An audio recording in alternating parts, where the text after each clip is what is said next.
Alright, welcome. My name is Sarah. My channel is called Occosmik. I am a tarot reader and I've got a collective general message today. Please do watch this with discernment, always really important. Please also an open mind. Maybe try and sort of tune into your intuition a bit as well. That's kind of helpful. There is some information in my description box. It's just like a bit of guidance. As a viewer. All right. Okay, so I'm going to sort of do a little bit of a summary before I get into the cards properly. So I suppose the kind of bonus of doing that is if you're not really vibing with the summary, the message might not be for you.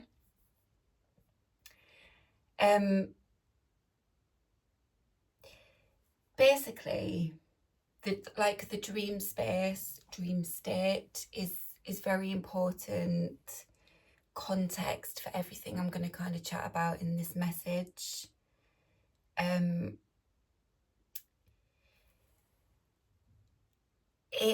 It is a bit more of a kind of out there message, which I do love myself. But it definitely has some kind of showing in the 3D material realm in which we are embodied as people, right?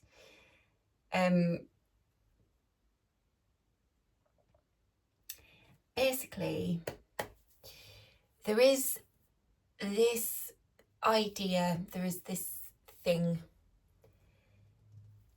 about like refusal of a call, right? I got reminded of, I suppose it's like, well, I saw it reposted as a meme, but I think actually it was kind of a shot of maybe like a forum or something like that. So I'm going to read, I'm going to read that out, right? Okay. So we've got judgment out here, right? Which is, in some decks, it's called the call. It's very much, you know, like that energy of like a call. So someone asked, what's the trope name for when someone finds out that they're the chosen one, TM? And he's like, no, thank you. Goes and does something else. Someone responded to that saying, refusal of the call is the actual trope name, usually followed by the tropes of the call knows where you live and you can't fight fate. And then someone else had responded saying, the call is trying to contact you about your destiny's extended warranty. So I was really strongly reminded of that particular meme, which made me laugh, right? And it kind of lightens it a little bit, yeah. Because basically, I think what is going on here is that somebody, I think, is feeling the call to do something, right? Possibly quite strongly, but they're kind of not wanting to, or there is just some hesitation.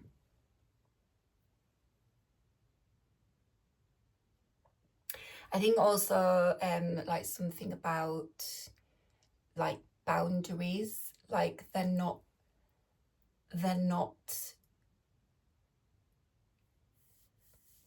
like a boundary is being kind of upheld by somebody, right? That like a personal boundary, but maybe like in terms of psychic energy, right? Mental energy, psychic energy, talking about the dream space, there's quite a lot of like mercurial energy here, which is very much like the mind amongst other things, right? So it's like somebody is upholding a boundary that is personally important for them to do that, right? But they are upholding that, and I think it's meaning that something that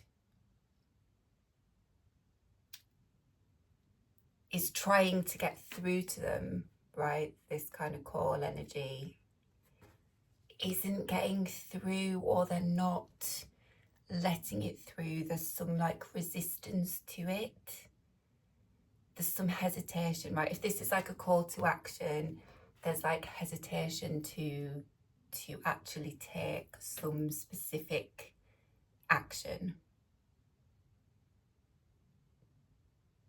But this energy of a call, right, it's kind of and like that meme as well, it's like joking with it, right? But I did a workshop a couple of weeks ago, and we had to kind of sort our work that we were doing. We all had different work that we were doing, different creative work, and the facilitator of the workshop asked us to kind of sort it into this kind of Venn diagram thing of different, and one of the sections was calling. That was kind of the and I think we all kind of got a little bit kind of stuck on, I don't really know what's put in there. And she said, well, if it helps, you know, from my experience, calling is often, not always, but it's often something that we feel quite strongly like we need to do, but we kind of don't want to do it. Or that's kind of in it, right? There's this resistance. So that's in this message. But basically, the dream space, the dream state, as in when we are asleep, the space that we go into when we dream, our personal dream space, collective dream space, might be something about a shared dream space or a shared area here. Basically, somebody has gone into somebody else's dream space to communicate something to them about this call. So how I'm understanding it is that somebody is kind of coming through as this magician energy here,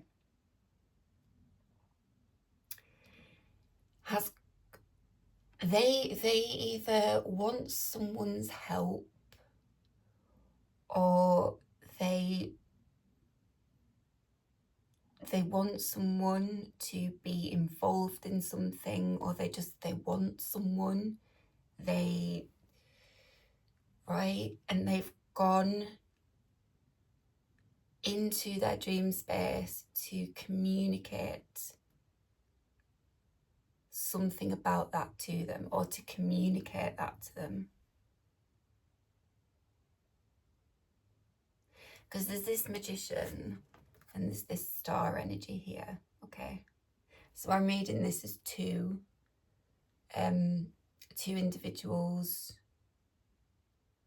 You could always sort of look at it as like different aspects of yourself if you want to kind of do that. So use your discernment, see what fits for you, right? But don't force it, don't try and make it fit. However it's resonant for you. But yeah, so it's this one going into this one's dream space, which implies to me, or indicates to me quite strongly, that that is the most appropriate or the most readily available channel of communication or space in which they can do that. That is the option that they have available. As is often the case in the tarot, okay, any kind of celestial body can kind of imply distance, right? But often the way distance kind of comes up for me as a reader in messages is in context of the modern world as well, right? Because we can be geographically distant from people, but that doesn't necessarily mean, well, it often doesn't mean that we are not close to them, right? We can have friends that live on the other side of the world and we're close to them. So for me, in readings, distance often suggests that people don't know each other. There isn't like an emotional closeness or a kind of familiarity, right? That's kind of what's going on here, because the whole going into somebody's dream space, that being this kind of primary method of communicating this particular message, it does suggest, again in context of the modern world, right, there are lots of different modes of communication that we can use, even with people that we don't know very well, right? It's quite easy in certain respects to contact people, to communicate, to send a message to people. But because it's happening in this dream state, those other more kind of material world, technological kind of modes aren't being utilized, or they aren't being utilized yet. There might be like a change in that, but this message here is communicating like dream space. They've gone into somebody's dream space to communicate with them.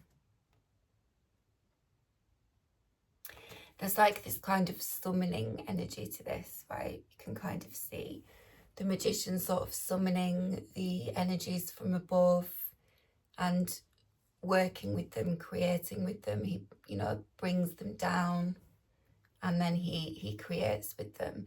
So it was in my meditation, I just got this, it was this idea of summoning. But it's like summoning this one. So that was, I think, the idea of like they want them for something. This one wants this one for something. It's trying to sort of summon this energy in. Right? Calling them. Summon, it's like calling someone, right? Like calling on somebody. But it's not a phone call, it's not a kind of email, a letter. They're not stopping around somebody's house. They're going into their dream space to communicate with them, right? Because they're not taking a particular action.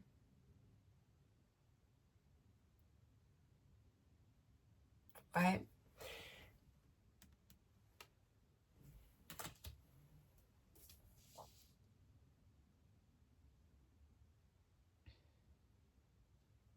So this one, right? So Mercury, the magician is associated with the planet of Mercury, with the energy of Mercury. And I have listed some of the things that Mercury symbolizes in both astrology and mythology. So you can just kind of get an idea of this individual or the energy that they are showing up very strongly in here. The energy that they're working with, right? So Mercury in mythology, right, he was a god of commerce and finance. So he ruled merchants, shopkeepers, trade, financial gain, any kind of economic activity, right, in mythology. He was also like the god of communication and eloquence. He was a messenger of the gods, right? Mercury, Hermes in Roman mythology, but let's not confuse things, right? Mercury, Greek. He was the messenger of gods. He was the only god who could move between all of the realms, right? He was a messenger to all the gods, so he could go to all the gods' different realms and chat to them. So he's strongly associated with boundaries and thresholds, right? someone's upholding a boundary. So it's Mercury that's like, okay, boundaries, is it? Boundaries and thresholds, is it? Right? So he's a messenger of the gods, so he's associated with communication, including divination as well, right? Which would be what the tarot is kind of a tool of, right? Divination. Languages, persuasive speech, eloquence, right? I've already said eloquence. But right, travel and boundaries. So he was also like the guide for travelers, navigates thresholds, the ability to move between places and realms, right, as well. And he's also very strongly associated with like trickster energy as well, right? So luck, thieves, cunning, mischief, trickster kind of vibe. So that's not an exhaustive list, but that's quite a few things that Mercury is associated with, right? So he's here as the magician. So in my meditation, this individual, right, they work with planetary energy, and there's something very focused and intentional about that. The planetary energy works through them very powerfully, and they work with it skillfully, right? So the planetary energy of Mercury particularly, possibly, it works through them and they work with it skillfully. Right? So whether they're kind of consciously doing that, as in they're into their kind of esoteric what have yous, and they know what the associations with Mercury are, and they really kind of intentionally and actively work with that energy. I don't know, you would know that as a viewer. Either way, whether they do that or not, the energy of that planet works through them very powerfully, right? And what they do with that, they do it very skillfully. Okay. But they're summoning. They are summoning. I also got preaching from the pulpit in my meditation as well, right? Which don't need to elaborate on. I think not an actual kind of pulpit as in like a religious kind of structure in a religious place, but it's this idea of like preaching. And then I put like charges what is done. So there's something about that, right? There's something about this kind of energy of preaching. Maybe from a particular vantage point with a pulpit, a particular kind of whatever, particular situation. I mean, he's kind of a fucking pulpit there, isn't he, to be fair? Pulpit-esque thing. Charges what is done. So there's right, because preaching, the speech, the communication, all that kind of mercurial. So maybe very persuasive in their speech, very eloquent.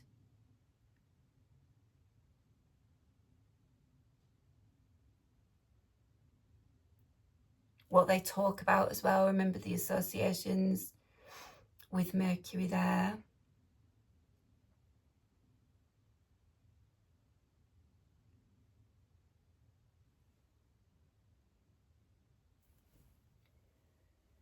Charges what is done. So charges, it kind of adds energy. There's a lot of energy in what they do, right? Because they work with the planetary energy very skillfully, whether they realise that's what they're doing or not. So it's going to be a very mercurial person. It's going to be a very mercurial person. Those things that I chose to list a few minutes ago are going to, I think, be quite characteristic of someone like this. Or they're the things that have been emphasised here, right, too. But then I also got, there was this idea of don't look back. Don't look back.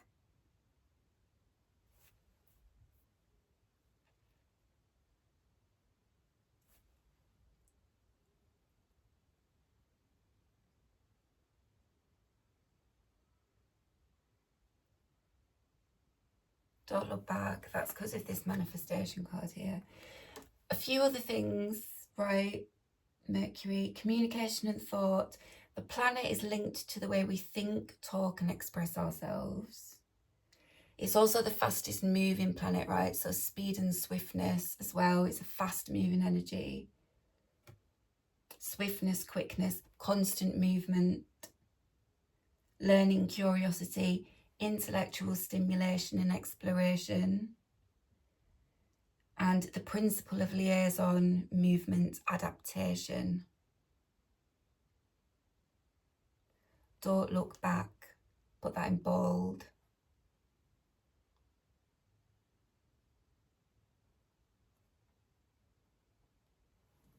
That's been like a recurring thing, the don't look back.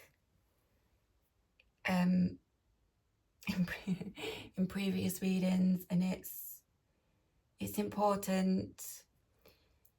There's something about like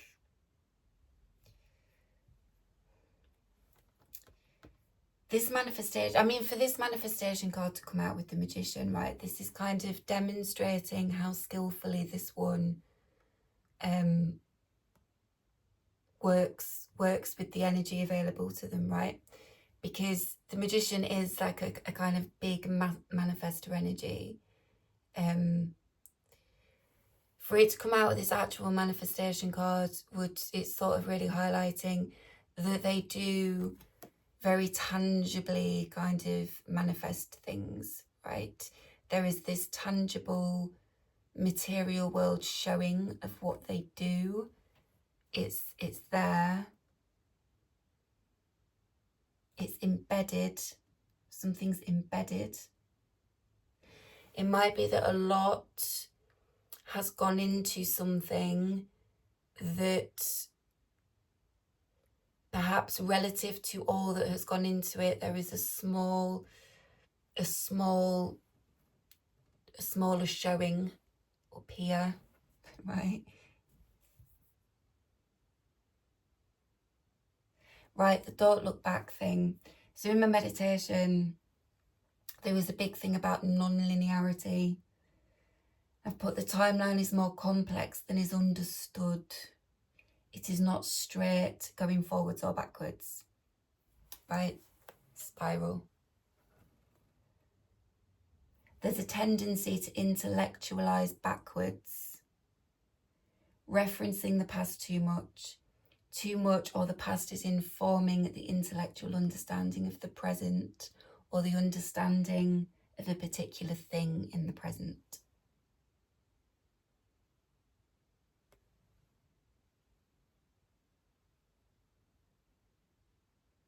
And then the idea of non-linearity, right? So there's a mathematical definition for non-linear, right? Because non-linear is not arranged in a straight line, right? It's the general kind of meaning. So that's that. Don't look back too much, right? And that idea of the timeline is more complex, right? The timeline is more complex. It's not straight. It's not a straight timeline going forwards or backwards, right? The human measure of time is straight, isn't it? One day comes after the next, right? So the measurement system, the way we quantify and measure time, is linear, but that does not, that's not how time actually works, right? It's just our measure of it. So the tendency to intellectualize backwards, the intellect here with Mercury, the Magician, that's that don't look back. It's just really explicitly like don't look back. To inform and understand the present or a particular thing in the present, right? So the non-linear definition, mathematics, it involves measurement in more than one dimension, right?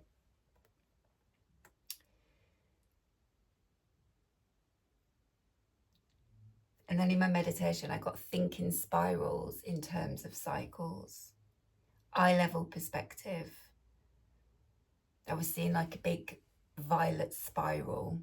It was like I kind of entered this, and it became kind of eye level, and it was just this. There was this idea of surface area, right? The spiral covers more surface area. That's the thing about to consider, or to be looking at time in this really linear forwards and backwards. You do not get the same viewpoint. It doesn't incorporate as much. There is more surface area here. The timeline is more complex. It's too narrow a view to just be looking at it in this really linear backwards and forwards way. And that's important. It's important that that's understood, right? Involving measurement in more than one dimension. Because multidimensionality, right? The spiral, that bigger surface area, it's multidimensional.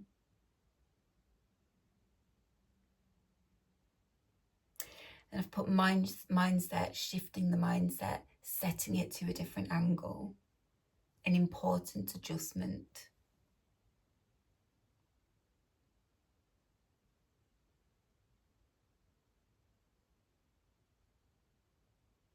So there's something about the way that time is understood and time is viewed there.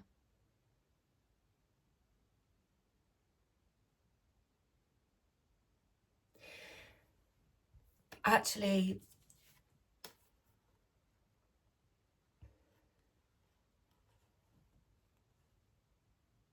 the thing,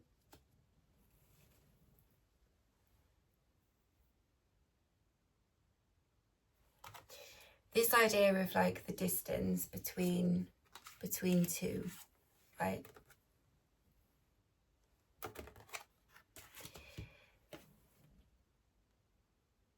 I think it's unlikely that they know each other particularly well. There is likely cognizance and awareness, right? If this is happening in the dream space, there's awareness of each other, but they don't know each other well in the 3D. What I want to say all this time, there's this idea of like space and time, right? Across space and time, the timeline is more complex.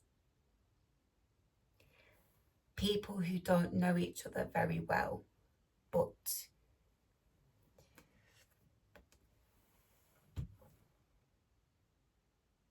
one of them is summoning the other, is calling them to do something. And the way that they are doing that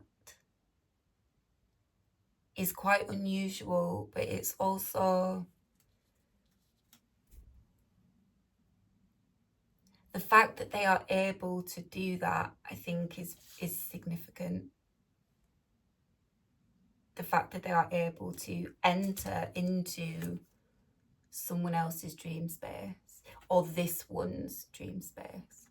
The fact that they have been able to do that is of significance.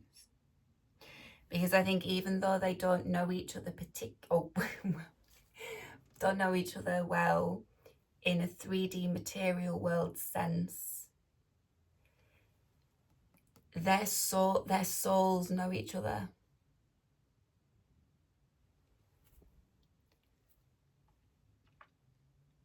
Their souls know each other. This across time and space.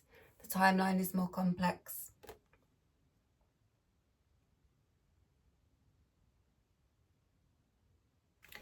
However, something shows up. Do you see what I mean? Like if these were the roots underground, what is actually visible and manifest, the visible, is relatively small compared to this, right?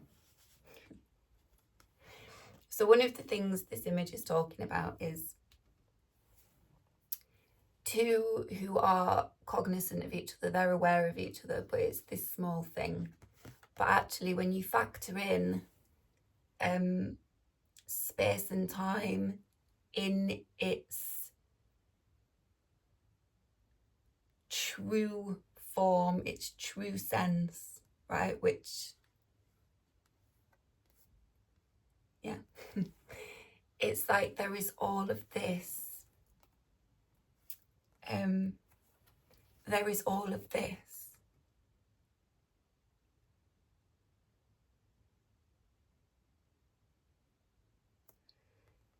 It's like their souls know each other across space and time. It's why this one has been able, it's like I think it's why they're summoning them, right? It's why they're kind of calling to them, but it's why they've been able to access, they've been able to cross a threshold that I think is not, it's not accessible to everybody. The reason that they've been able to do it is because it's this across time and space vibe. Their souls know each other. Their souls have known each other for a long time. Right? There's something, it's something like that. Because Magician and Manifestation came out with Magnolia, which the authors of the deck call the Time Traveller, right? So they write, get ready, it's coming. Life is about to take a major turn, whether you see it coming or not. Fighting change or resisting where life leads us, right? It's a bit of a kind of a supportive energy that shows up if we are fighting change or resisting where life leads us. And it talks about like sort of letting things become what they must. Let time flow through you. Non-linearity of time and space, right? And like entirety. That's what the authors of the deck write about this card, right? Do you see what I'm saying? There is like this,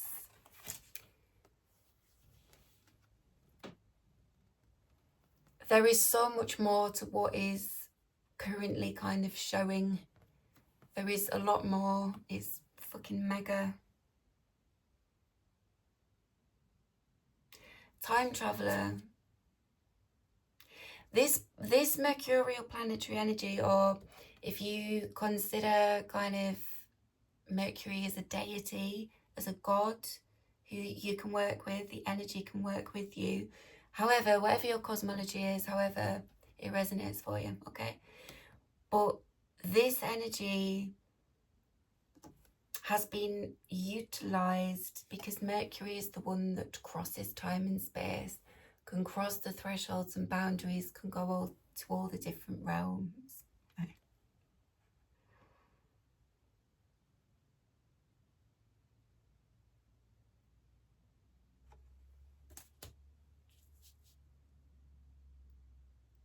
So has this one kind of gone to communicate that something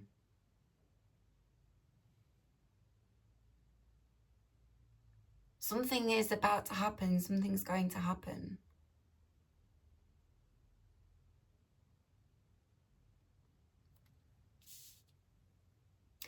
Perhaps. I think the thing there is like that they're resisting this one. There is some resistance or some hesitation.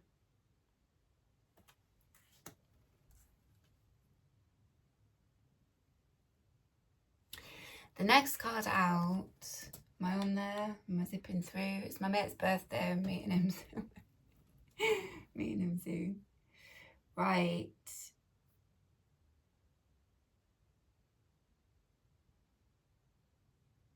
Yes, no, I've moved on a bit. Super quick there. Persevering with guidance, the passage of time can be endured in tremendous, voluptuous beauty. That sounds quite sexy, doesn't it? Tremendously voluptuous beauty.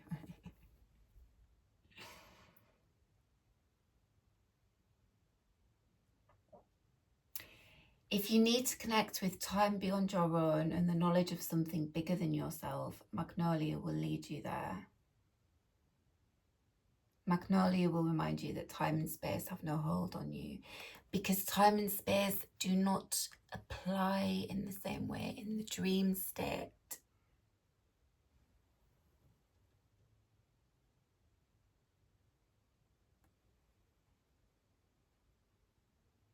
Shit runs differently there.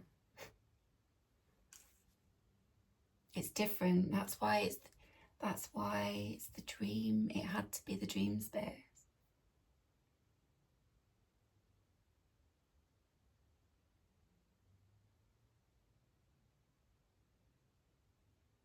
There's a natural process unfolding that is being fought or resisted.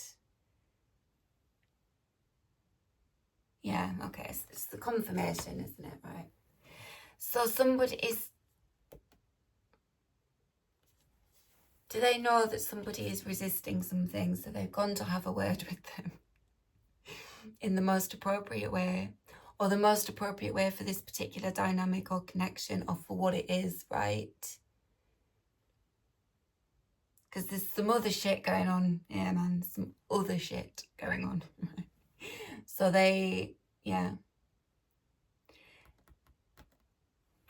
They're calling, right, and they're feeling the resistance. They're recognizing, they're picking up on the resistance to it. So they're like, all right, I'm going in, going to chat to them. Because the next card that was out, what have I done?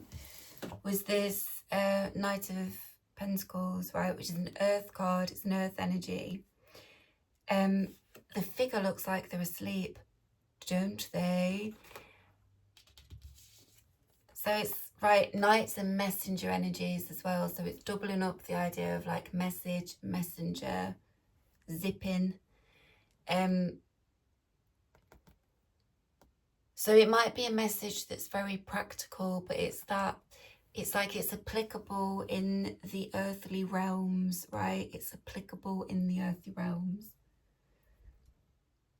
In the manifest kind of material world we live in, it's applicable to that, right?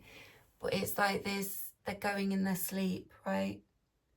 They're going through their dream state into somebody else's.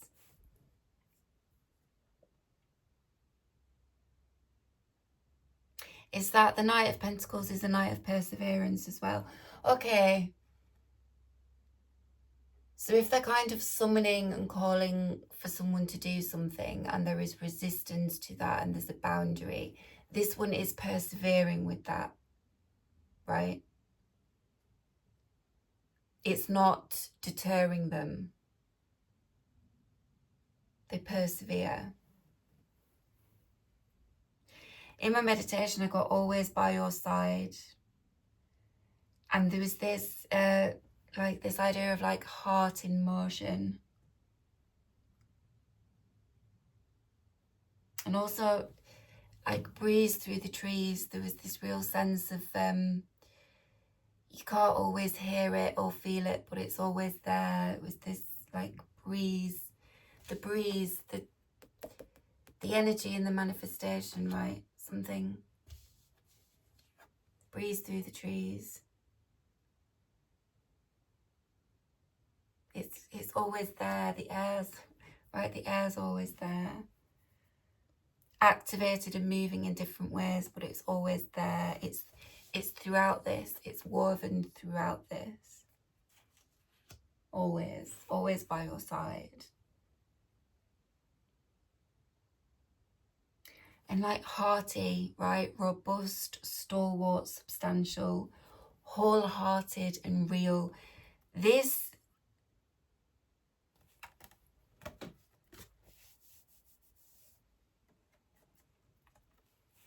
wholehearted and real. Part of the reason why they have been able to access this one's dream space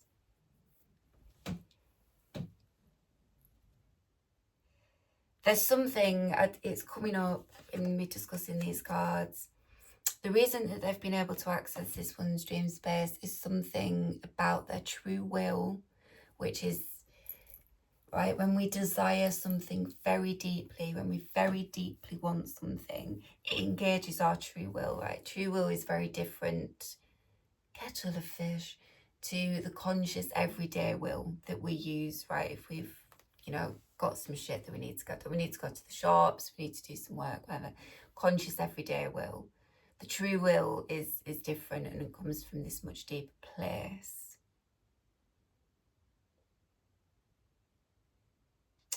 So there is something here. They have been able to get to this one in the way that they have, or they are able to call on them at all, because they're using their true will, they're engaging their true will, and they have like a pure intention, like their desire is good.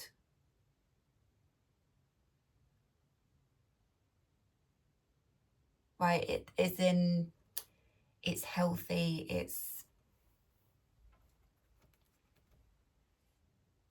it's not harmful to them, right? It's not harmful to this one. This is why they've been able to access.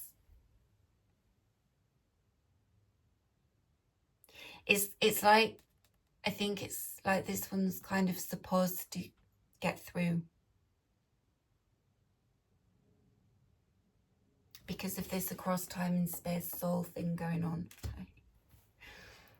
They're supposed to be able to get through, but if they were trying to get through and they were carrying kind of harmful energy with them, they wouldn't.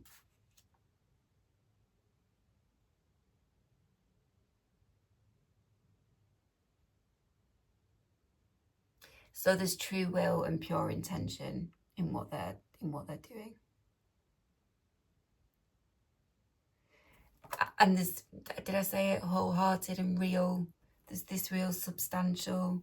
They persevere, right? It's that they're pretty fucking determined to do it, I think.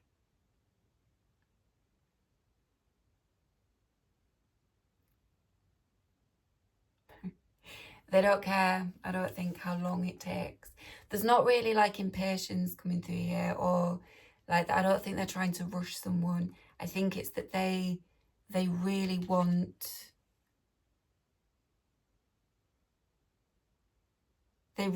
someone, or they really want someone's help, or there's something about someone that they are deeply willing to kind of persevere like with or for.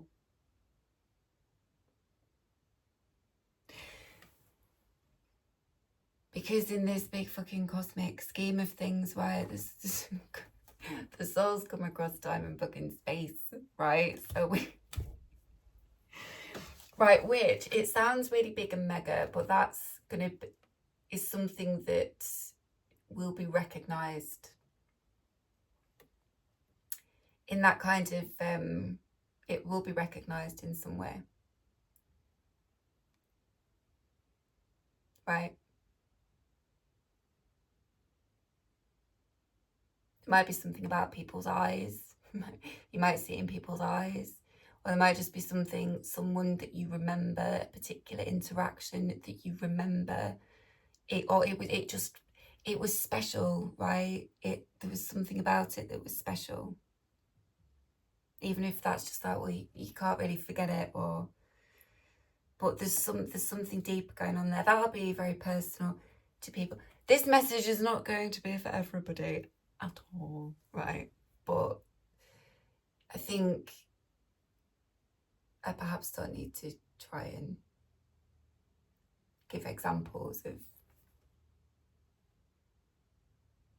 It's because it will show up in, you know, the sacred and the profane, mundane, spiritual. The mundane is the spiritual, so it will show up in some kind of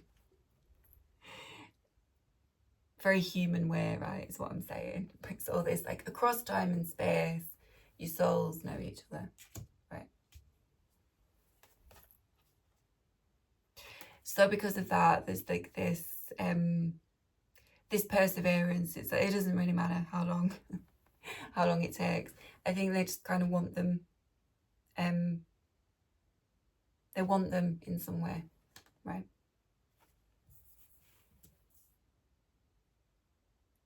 And the reason that they can access somebody at all, or some particular kind of like part of somebody's world or self, is because of who they are, right? It's because they're significant, because there's a connection. Biggie.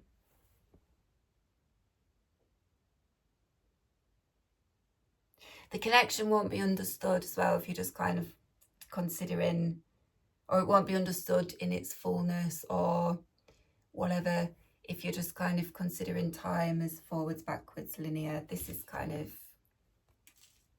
consider how mathematicians, right, mathematicians recognize, they know, they don't they understand that there are different dimensions and shapes work differently and have different functions and different structures in different dimensions. It's what quantum mathematics, I think. It's what they're trying to kind of understand, isn't it? Like, in the different dimensions. But remember, there's a lot that we don't understand, so it's like saying across the different dimensions, the entirety, the fullness of what this is right. Okay, fucking hell. But that would translate into in a worldly kind of way as like maybe something that moves quite slowly, and there's just like a small showing relative to what has actually gone into it so far, right? Okay.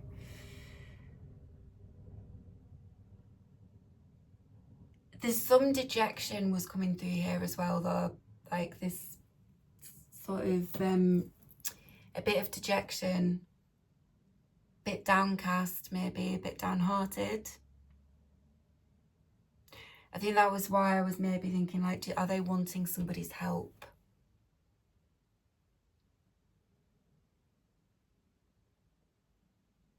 Or they just, all right, they just kind of want to be around someone's energy. Or they want exposure to it, they want to be in it. There's something, right? They get something from their energy. Not in a kind of drainy, like energy suck kind of way. It's like, right, they just...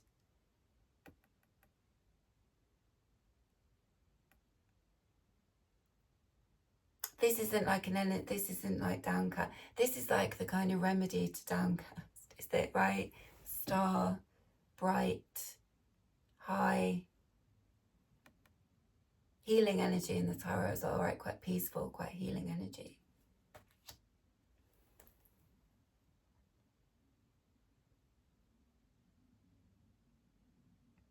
That's there a bit, this downcast.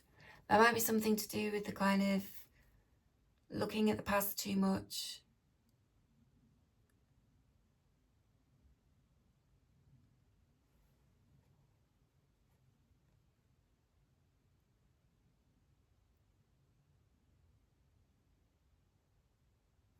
Right, okay.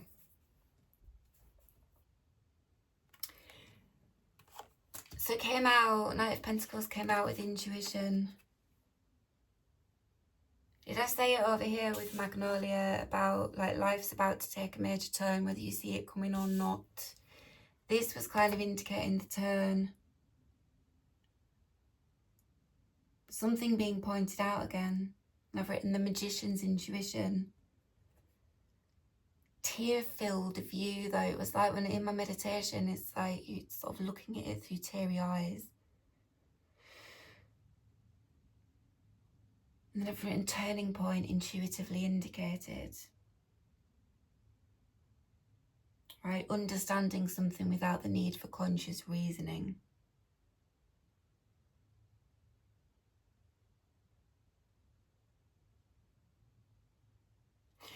Right, so that could be a turning point from for whatever, literally like downcast energy, like kind of coming out of that.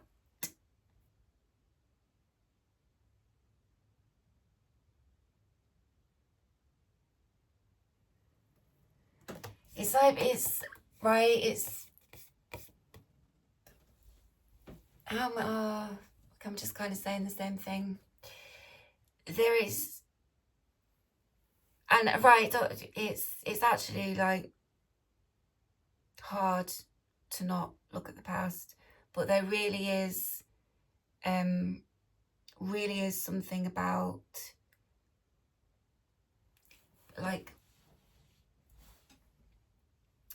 the energy of the future, the energy in ways that we don't understand has shifted really, really, really significantly.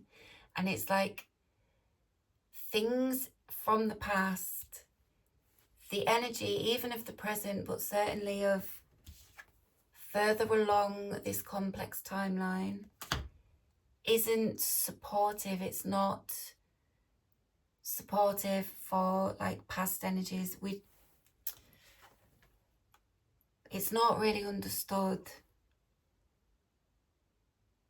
on a much wider one.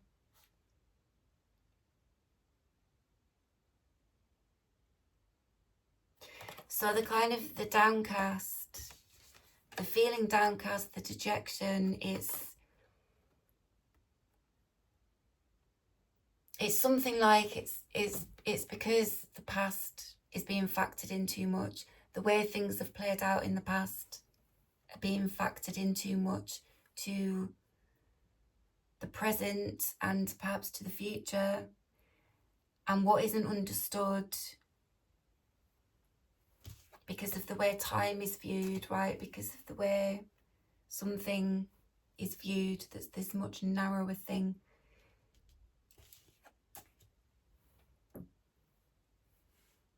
The new energy isn't a match. So it won't support things. This is the idea of new narratives again, right? The new narratives has been stressed a lot in my readings this year. New narratives. The energy is new, I think, in ways that aren't understood. Maybe partly by some folks, right? Or, you know, to varying degrees by some folks. But on a wider one, fuck no, I would say it's not. So all of this kind of taking stuff too much from the past and saying, well, that's what's going to happen. It may fucking look like that. And again, discernment. But the energy has shifted a lot in ways that aren't understood. And certain things will not be supported. That's why like the new narratives, the new things have been emphasised quite a lot in my readings. It's like the new energy wants to be fed with new narratives and new things, not old stuff that's just regurgitated over and over and over again. And there are particular things in the current media climate or the world that come up again and again and again. Take solace or take some comfort from the fact that it's regurgitation of old narratives, not new. They're not new narratives, right? The energy that we're in or the energy that we're going into as a collective isn't going to support them in the way that we maybe, or some people maybe think, right? Okay. I don't think I've explained that very well, never mind. Right, but, okay. That it's that past thing that's contributing to downcast vibes, right? So there's, I think, a turning point with that. Maybe that's what's being pointed out, right? Right. Okay. And Knight of Pentacles and Intuition came out with Rosemary. So Rosemary is the holder of belonging. Authors of the deck, right? Deep, unconditional, I will cross time and space for you kind of love with Rosemary. Cross time and space. Has a long history as guardian and protector, planted in the front of houses to protect the household within.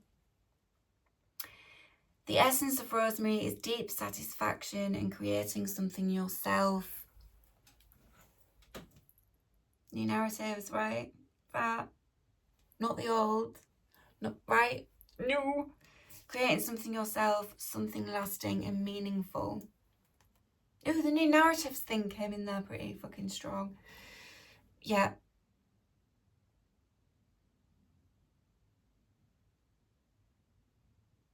Feelings of dejection and being downcast and feeling downcast.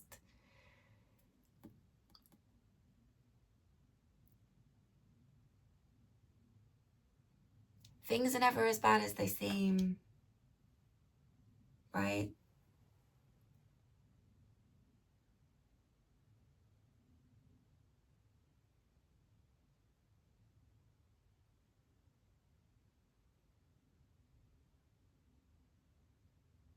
The new energy doesn't support the old.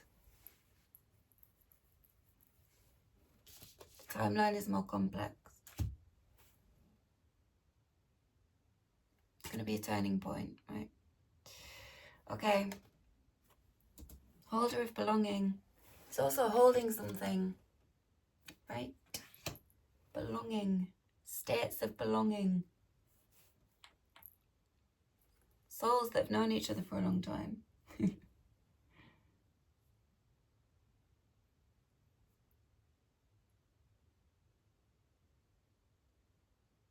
Yeah, so rosemary's very aromatic, awakening, stimulating and grounding. It's a fantastic herb. It's a fantastic, beautiful, beautiful herb. I've used it as a protective herb. Like I dried it out and used it to protect my energy and certain spaces. And that was phenomenal, phenomenally supportive for doing that. And it's aromatic, it's gorgeous, it's really nice, like oil to put in the bath to help you relax. It's nice to just have, right, just, you don't have to do anything with it, just kind of having it in your room, like in a room or in a space that you are in, can be incredibly beneficial. Oils are a bit more potent.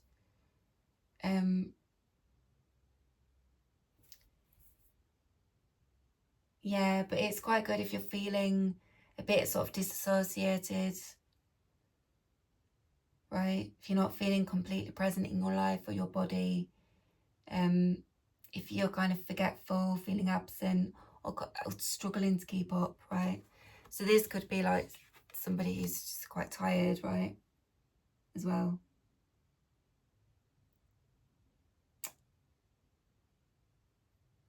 Awakening, stimulating and grounding.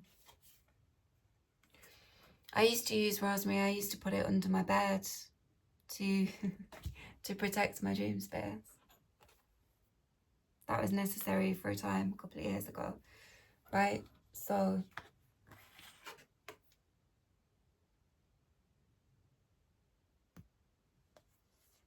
it's good for protecting spaces from energies that shouldn't kind of be there, just generally, right? Or energies that you find really tiring. So it would be very good to have in kind of workspaces, busy spaces that you share with people.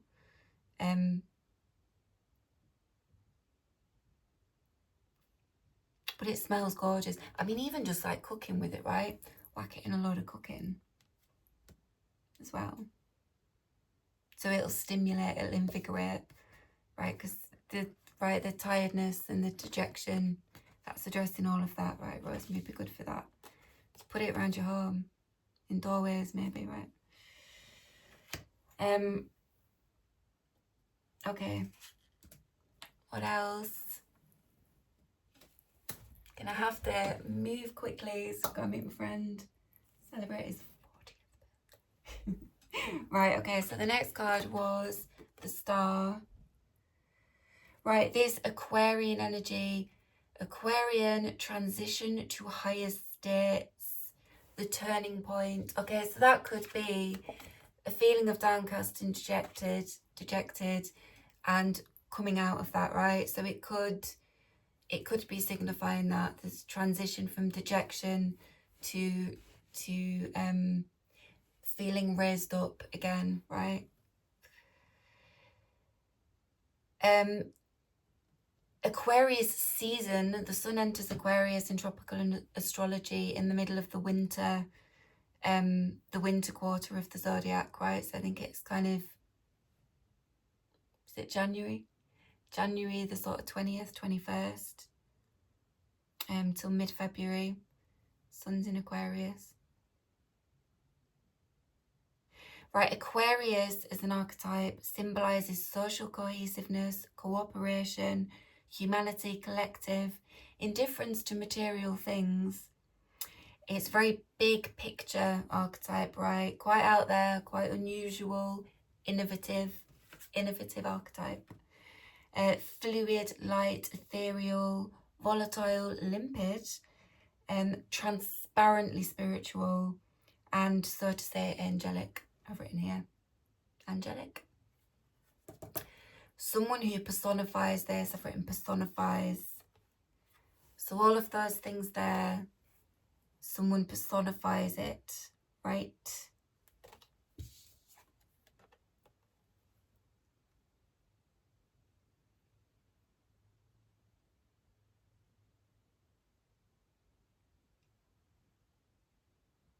Someone personifies that.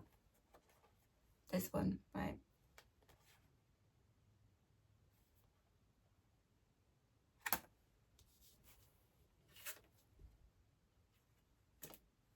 It's why this one is going, it's why this one is going to them. There's something. It's because of that, right? It's because they personify. What was the understanding that came? It was quite simple. These are both air energies, right? So Mercury is associated with the element of air. And despite all the wateriness, the water bearer, that is the glyph of Aquarius. And the star card is always depicted as like a feminine energy, doing things with water. But it's actually an air sign. So they are both of the same element, but very different, quite opposing or quite opposite aspects of it. But therein lies the charm, right? It's like it's complementary. Or it's complementary in at least a particular area, right? But pertaining to something. It's complementary. So it was coming through as like this one going to this one because they like their mind. They like their mind. Right?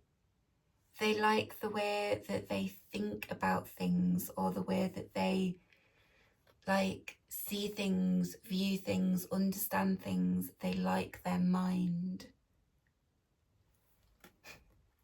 Which I thought was quite lovely, right? I thought that was...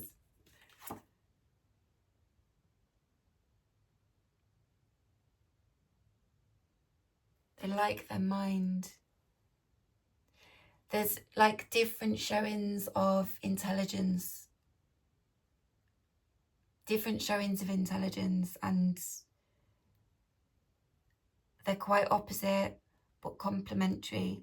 There's like these opposing things that are coming together across time and space for whatever reason, right?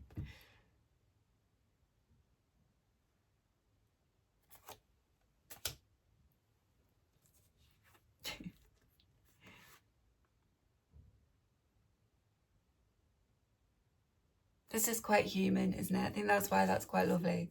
Why I thought that was quite lovely. So somebody likes somebody's mind. They like the way that they think about things. They like the way they view things, the way they understand things. They like it. It's very human. So ground it a bit because of all this across time and space stuff, right? So the star came out with gnosis. So this was like, they know some shit, man. They know some shit. But it was actually more specifically like, this one has experience in a particular kind of realm, area, subject, maybe they do something, they know something, they have experience, maybe a bit unusual, but they personify, right? They personify, where's the lyric?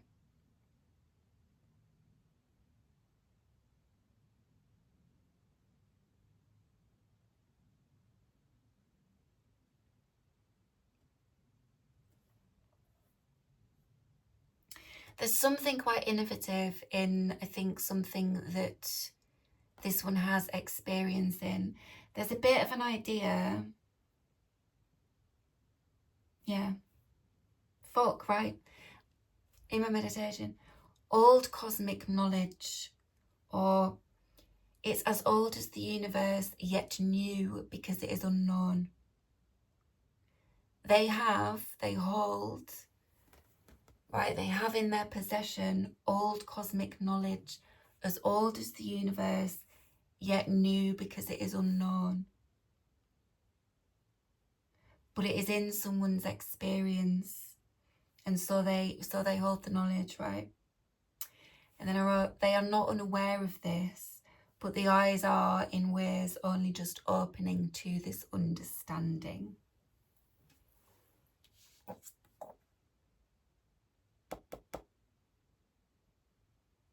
So this one's calling them to do something. It's that idea of trying to coax out again, isn't it?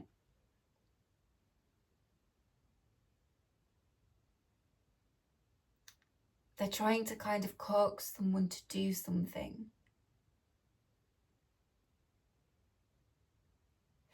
Because this one knows, they know that they hold some particular knowledge, right? But they maybe don't.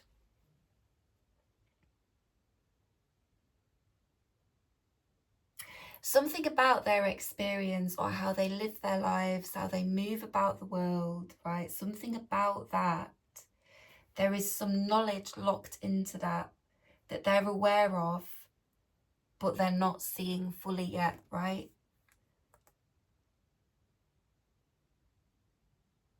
They have to explore it more.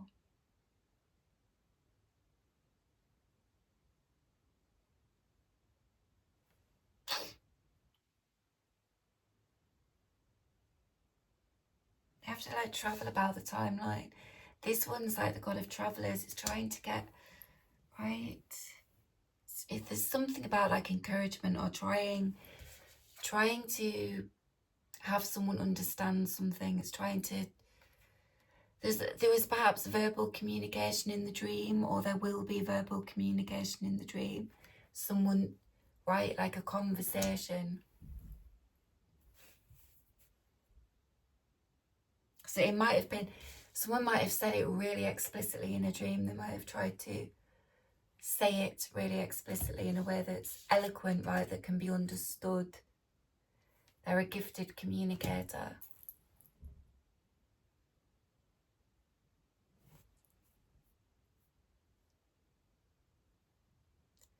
Right, because remember there's some resistance here, so it's like someone's being persistent in kind of getting through to somebody. It might be kind of bumming them out a little bit if the call isn't being answered. They might be kind of getting a bit down about it, but it won't stop them from trying.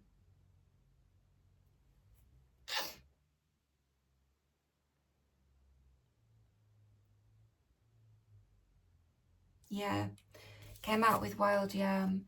Every piece of the puzzle is important, and every missing link affects all of the things. Whatever this one is doing, creating, manifesting, do whatever. This one has something that we can maybe understand as a piece of the puzzle that's important.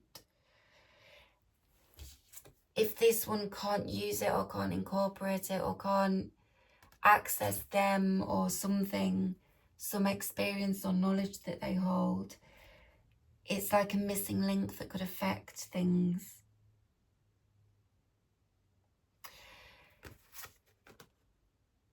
Wild Yam talks about like collective wellness being the only way, right? We must never believe the falsehood that we are separate from the whole. Our net of life will not hold strong without heeding the call, right? So that is, right, that is known. I think the boundary is the resistance thing. Because there is judgment and sageness coming out next with Blue Vervain, right? This is talking about like wise judgment. If somebody is kind of upholding a boundary, is not heeding some kind of call, is not doing something, it's saying that there is wise judgment in that, right? There is wise judgment in them doing that. If they are hesitating, there is wisdom in that hesitation. But similarly, if they take action, if they heed the call, there is wisdom in that as well. If someone personifies all of the things that I was talking about with this is talking about embodying the wisdom of it. And it could be that whatever choice they make, whether they kind of take a particular action or otherwise, either way they are embodying wisdom.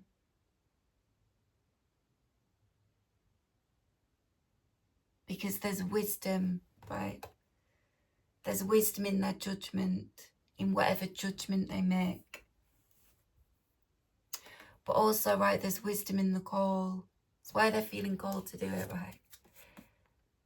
It's why they're feeling called to do it. So came out with Blue Vervain. Oh. Right, Blue Vervain is a protector of the dream space, right? Yeah, I'm going to have to hurry the fuck up. Right, Blue Vervain, protector of the dream space.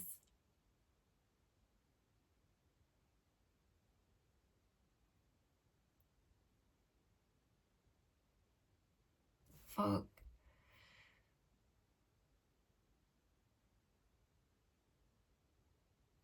Something about like epigenesis here, man. Epigenesis. In addition, at the beginning of time, at the beginning, it's this again. Right, epigenetic memory, an essential process of life that governs the inheritance of predestined functional characteristics. It's just that, it's not talking about biology, it's talking about predestined across time and space. Souls have known each other for a long time because they have got some predestined functional characteristic. These individuals meeting each other in the material, as small a showing as that might have been, it's got a lot of growth because something about it's predestined, man. Something about it's predestined. Fire is a prime motive force in the cycle of regeneration. Fire can be obtained by friction or striking. Right, okay. Blue Vervain, dear and faithful protector of the most vulnerable state and habitat, the dream space. It allows us to rest, restore and renew. It's been quite a deep one. Eases the way off temporarily so we can enter a dream state, integrate our feelings and decide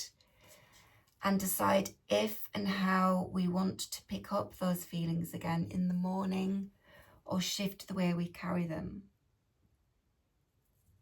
They are a guardian of memory, processing our experiences, and a companionable defender of remembrance.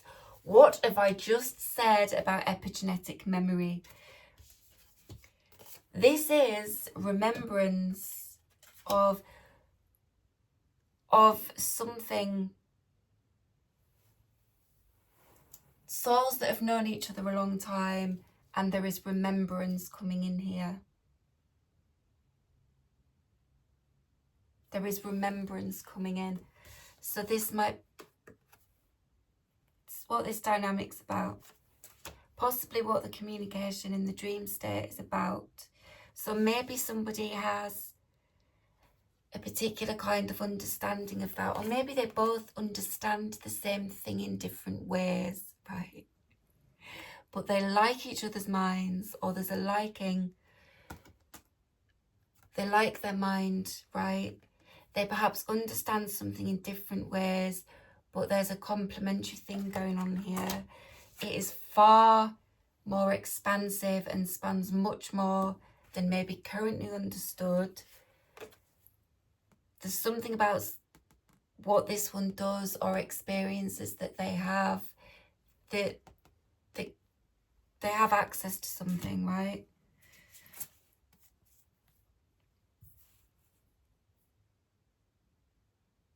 So the blue vervain, the boundaries are important. The boundaries are important.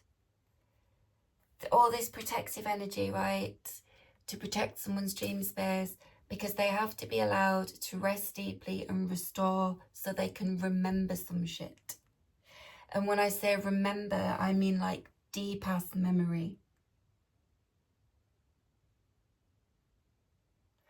But integrating maybe predestined functional characteristics, they have to be able to remember something.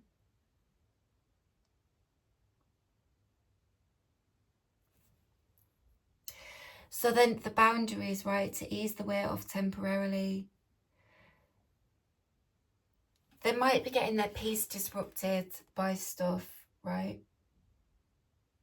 Or they might not feel, they might be very vigilant about protecting their peace. But there's wisdom in that, right? So that might be something that's very necessary for them.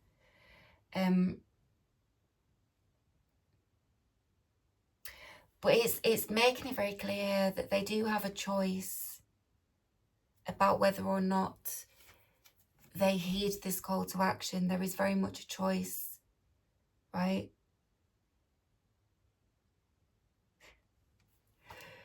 But they're feeling it strongly. And to go back to the Mimi thing at the beginning, what's the trope name for when someone finds out they're the chosen one, TM, and is like, no thank you, goes does something else? Refusal of the call is the actual trope name, usually followed by the tropes if the call knows where you live and you can't fight fate. And the call is trying to contact you about your destiny's extended warranty. Persistence, right? The perseverance. They won't be deterred.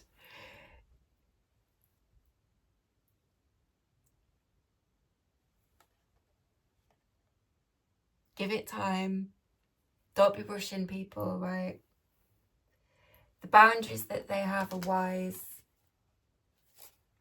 And there is something necessary about protecting peace. If they have their peace disrupted too much, it's perhaps going to make it harder for them to remember this epigenetic memory shit, okay?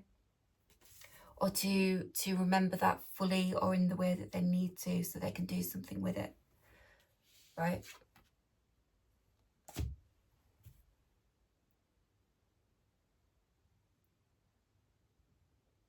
Okay, I feel like I've rushed, but I really do have to go meet my friend. So sorry if that has been a bit rushed towards the end. Thank you for watching. Take care. See you later. Goodbye. Enjoy your day.